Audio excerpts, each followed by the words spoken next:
సీతారాముల కళ్యాణము చూతమురారండి. శ్రీ సీతారాముల కళ్యాణము చూతమురారండి.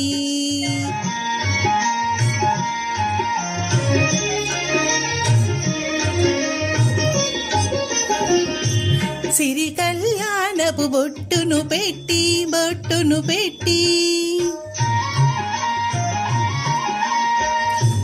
మణివాసికమును నుదుటను కట్టి పారాణిని పాదాలకు పెట్టి